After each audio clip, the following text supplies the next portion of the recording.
In this video, I'm going to show you how to use algebra tiles to solve linear equations. Right now, I'm using a virtual manipulative from Oryx Learning. Ideally, if you were doing this in class, you would be using actual algebra tiles. This was the easiest way for me to record this. Oryx Learning is not free. I'm using a free trial right now to show you this. But it is not free to use. And so this is my favorite algebra tile manipulative, virtual algebra tile manipulative that I've found, but I wouldn't necessarily recommend it because it's not free.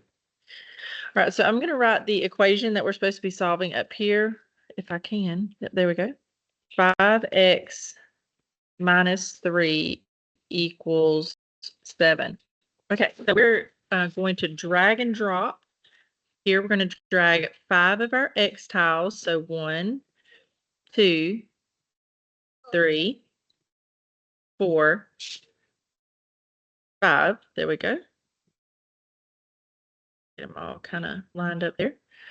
All right, 5x and then negative 3. So we need to get 1, 2, 3 of the negative 1 tiles.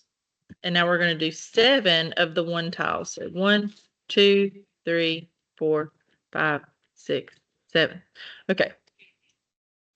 So now that we've got our equation represented, you can see it's down there at the bottom. So that way we can just verify that we have correctly placed our algebra tiles. Now the whole purpose, the whole idea behind the algebra tiles method is creating 0 pairs. So that's what we're going to do. We are trying to get X by itself. So we're going to work on getting rid of everything on the left-hand side. We would like to get X by itself. So let's start by getting rid of these 3 negative 1 tiles. So we're going to create 0 pairs here. We do it on the left. We have to do it to the right.